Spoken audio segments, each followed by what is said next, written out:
Good morning, everyone, and thank you, Cafe Mutual, for the opportunity. Good to see so many people very early in the morning. My talk will be for 15 minutes, so I'll try and cover as much as I want to say. There is a lot I can say, but I'll try and focus on a few slides. The topic is, of course, crystal gazing, but then crystal gazing is about predicting the future. So I'm not predicting any outcome, but sharing with you some insights based on what has happened in the past.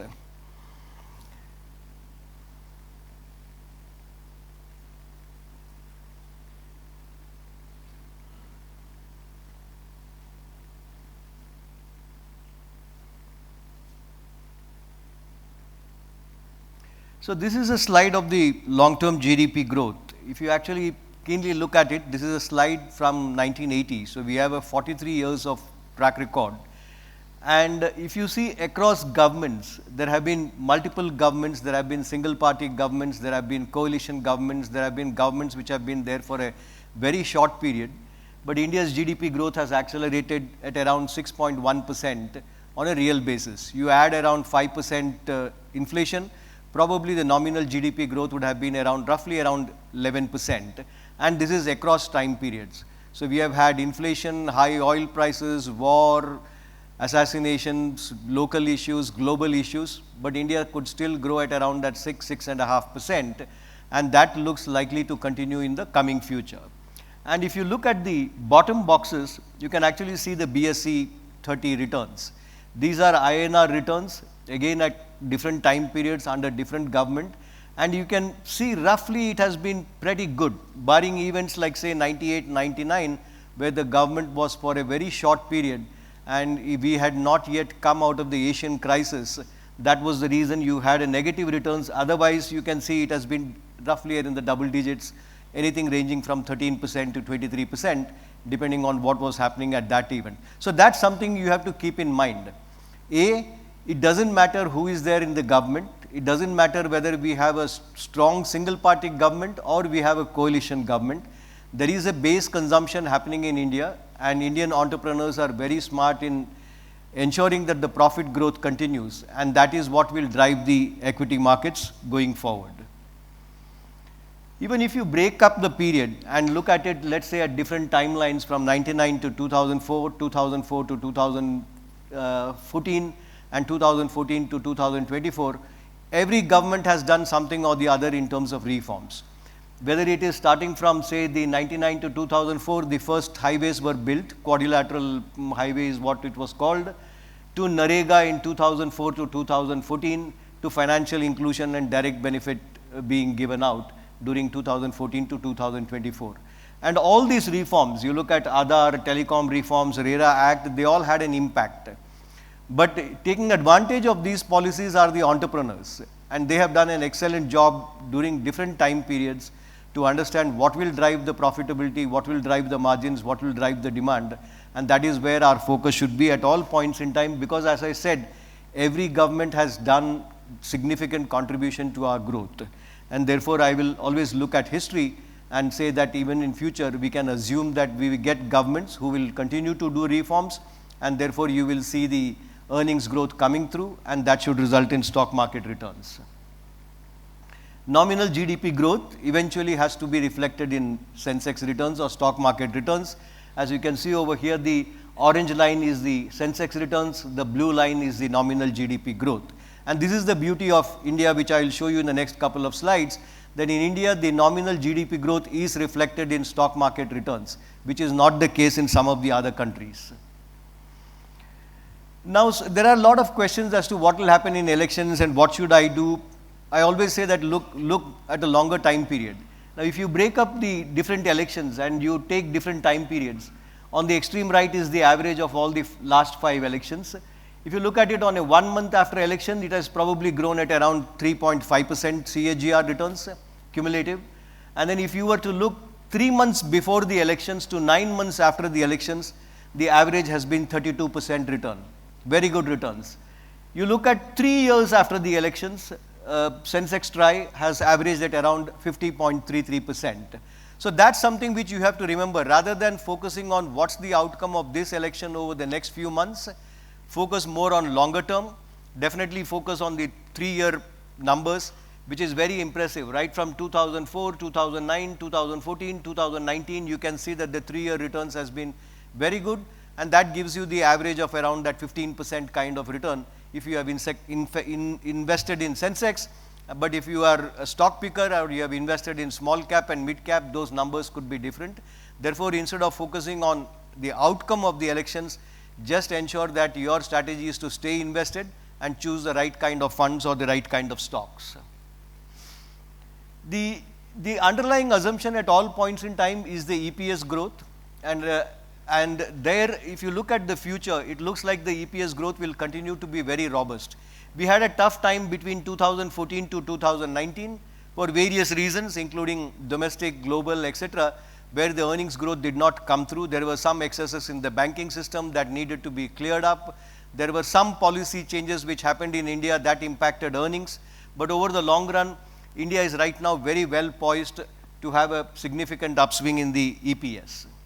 The same thing has been broken down. You look at it from calendar year 98 to 2025, you can see the EPS growth of BSE has been very, very robust. And that should be the focus. Rather than trying to estimate what will be the outcome of the election, let's focus on earnings. And India is well poised right now to have an accelerated earnings growth over the next few years. As I said, India is well positioned. If you look at one of these charts created by University of Groningen, over the next few years, India and China will be a dominant economy in the world. And when you are a dominant economy in the world, there will be plenty of opportunities to invest, and therefore your return should continue to be quite good if you are stayed invested in the equities. Some slides on where we are from an economic point of view. India has crossed that key threshold of GDP per capita, GDP per capita income moving above $2,000. And if you have seen across different countries like say Malaysia, China, Vietnam, the growth rate has accelerated. The consumption basket changes and the consumption also accelerates. So India is right now in that phase where our per capita income is roughly around $2,800, and therefore we should see an accelerated growth going forward. All the other metrics of an economy, like we have a fantastic infrastructure, there has been a lot of spend on roads, airports, ports, the time taken to turn around in an airport, all of them have been significantly changed over the last few years, and India is again well poised to take advantage of these infrastructure construction which has happened in the last few years. You look at corporate and banking balance sheet, they remain very healthy. Some of the large bad loans which we had in 2012-13 has been cleared, so the banks are in a strong position to continue to lend and give credit, and corporate balance sheet has also improved significantly. So right now, despite the markets being at some high, if you look at the earnings growth, there is still reason to be fully invested, there is still reason to feel very positive about the future. So again, coming back to the key question, instead of focusing on the elections, just focus on what's happening in the economy. And right now it looks we are in a good situation. The only worry I will have is probably, the same on the economy, there is a real estate growth.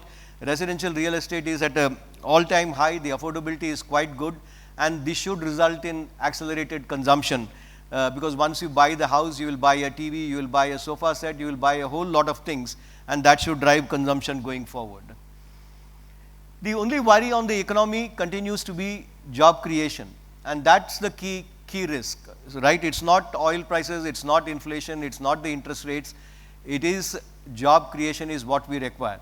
The more young people we have, if there are no jobs, it will lead to civil riots, right? We will have an agitated young people, and that should be our key worry. What are the policies, what are things being done to ensure that the employment growth continues to be good? It has an implication even on politics. If there are a lot of young people who can also vote and who don't have jobs, certain messages will appeal to them, and you may have a government which you wished you didn't have. So we just hope and pray that whatever policies we form, that job creation continues, else we will have a problem. And if we have a problem on politics, it can have a significant impact on the outcome in the stock markets as well. So now here if you look at China, China's nominal GDP growth is the black line, but you can see MSCI China, the returns have been completely different. While they grew, the returns in stock markets have been weak. India, fantastic, nominal GDP growing as well as returns growing.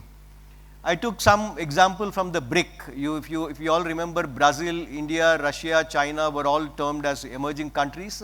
So if you look at Brazil, again the same issue, they had a change in politics. Their GDP grew, but stock markets did not grow. India, the same, we benefited from that. You take Russia, fantastic GDP growth, poor stock market returns. You take Turkey, another example of great GDP growth, but lower stock market returns. So our worry should be really that we have a government which is focused on jobs, and therefore the election pattern tends to be something which is very, very acceptable. Else we will have a government where the GDP might grow, but we may not have returns from the stock markets. So that's the key risk. So at the end of the day, we all need to have a process by which we choose our investment. So my suggestion, just based on what we have done at Quantum, is to at the base level have a value fund or a large cap fund, and on that you can always add the mid cap and the small cap and the other kind of funds which you want. Because the risk level keeps moving up, you may have higher returns, but if you have a lot of money at the higher end, then there can be problems which you will generate. So ensure that your advice to client continues to be more broad-based at the bottom, and then you add the risk levels as you go ahead. I may have 1 minute more to speak, but I'll end it over here. The other two are relating to my product which I have, but if you have any questions, I'll be happy to answer. Else I will end it at this point. We have 1 more minute, I guess, right? But happy to answer any questions rather than going over there.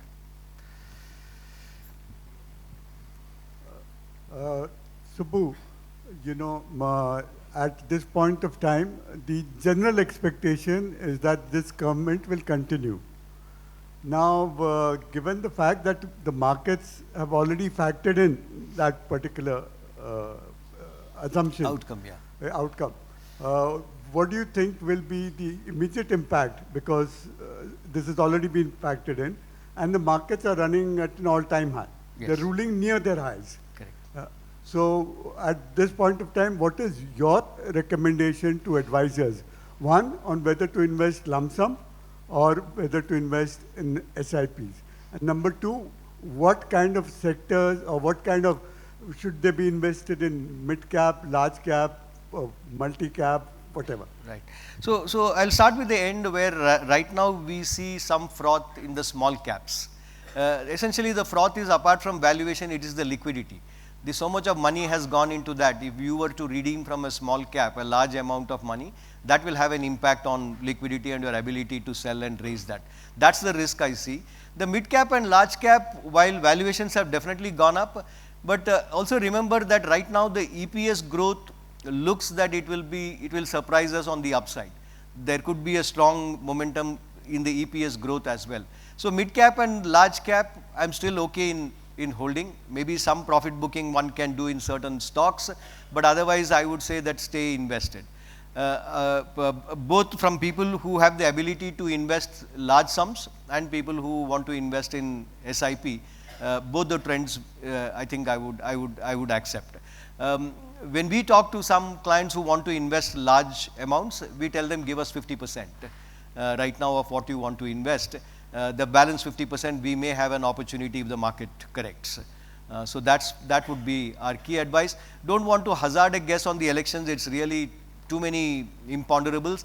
But my wish is that we, like last time, we have a coalition where there is a lot of discussion and debate rather than a very strong single party, because that tends to have different implications. So that's where I will say.